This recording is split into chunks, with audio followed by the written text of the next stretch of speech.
Joining me now, RNC co-chair Lara Trump. Lara, before we get to this, I think everybody owes you a congratulations because you had a tough job over there. There was a lot of shenanigans that last time that we were all concerned about.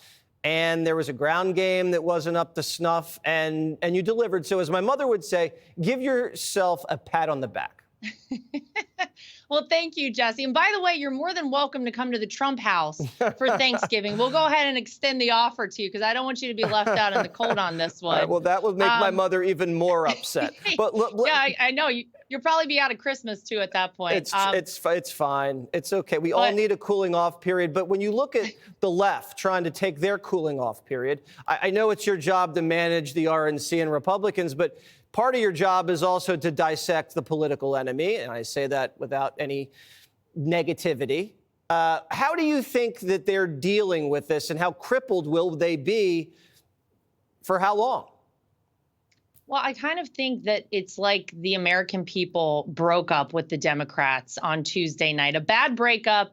And I think right in the midst of a bad breakup, oftentimes the person who is broken up with doesn't have a lot of self-reflection. They kind of go back and they go in even harder to maybe try a little more with that person. But the American people sent a very strong message on Tuesday night that they want the America First policies of Donald Trump. They want sanity, Jesse, back in their lives. And I think unless the Democrats are able to really take a long, hard look at really how far off the scale of anything rational they've gone, I don't know that they ever come back to really win any elections. And quite frankly, that's okay with us over at the RNC. No more elections, they'll win. None? Yeah, no, exactly. But I think it's really stunning to see this victory for Donald Trump. And by the way, Jesse, no one deserves it more than he does. This is a man who's been through everything imaginable. And I'll tell you what, to stand up on that stage alongside of him, whenever he got that very well-deserved win that ended up being 312 electoral votes and now all 7 swing states, the Senate, and now I think we can confirm the House as well. Absolutely incredible. The American people have spoken. They wanted Donald Trump back, and they wanted his America First policies back in the White House. And what made it even sweeter was the fact that they called it on election night. The entire country is very grateful about the margin of victory because we could not put up with another 6-day count. You know, obviously your father-in-law is making moves, and he's making quick moves, and that's good because we don't have a lot of time. He's already appointed Tom Homan as border czar. He's going to be in charge of deportations. The left is already panicked. Here's The View. Watch this.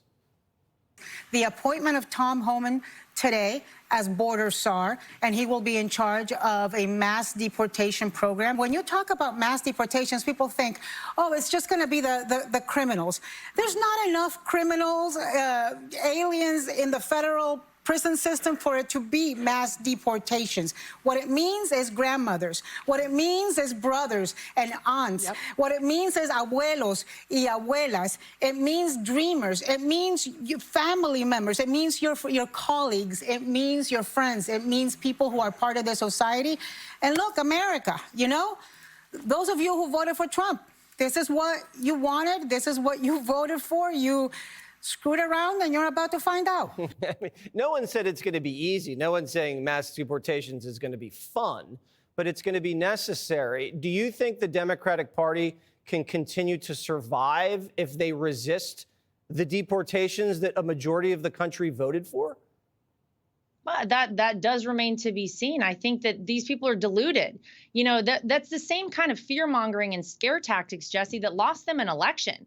They go so far off the rails with this stuff that people say, well, I don't know, aren't we supposed to have a system of laws here in America? Aren't we supposed to have people abide by those laws? Isn't it illegal to come in this country without any vetting, without any formal process of any variety? And by the way, maybe somebody should remind her that we do have 15,000 people who are convicted sexual assaulters, 13,000 murderers wandering our streets, 350 people on the terror watch list. I don't know, that's 350 more than I want in my country. So yes, those are going to be the people that are prioritized to get out of this country. Of course, it's not going to be easy, but it's necessary. And it's also necessary to send a strong message out there. You saw almost immediately, Jesse, what happened. That caravan that was headed towards our southern border broke up, and a lot of people left when Donald Trump was elected on Tuesday night. because they know he means business. That's why the American people wanted him back there. They were desperate to have actual real leadership in the White House. And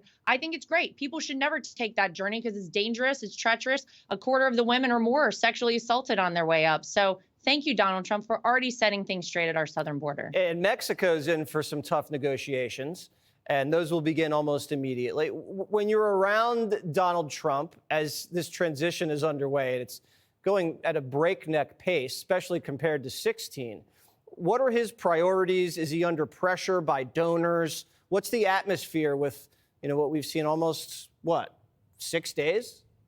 Yeah. Well, his priorities are to work on behalf of the American people. He received their mandate on Tuesday night, and he's not messing around this time. He's the first one to say, Jesse, the first term in office, he really didn't know. He didn't know Washington, D.C. He didn't really understand that he had to implement, he had to put 5,000 people in positions in the course of 2 months after winning the presidency.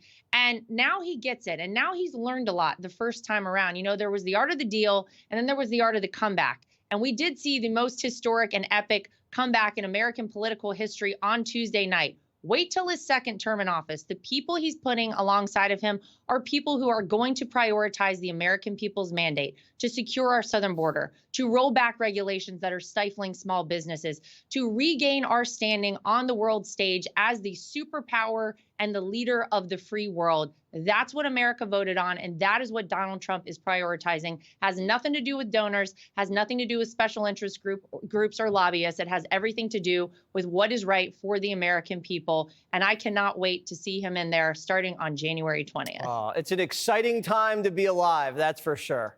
Lara, Yes, thank it you is. very much, and good luck in the future. We appreciate it. Click here to subscribe to the Fox News YouTube page to catch our hottest interviews and most compelling analysis.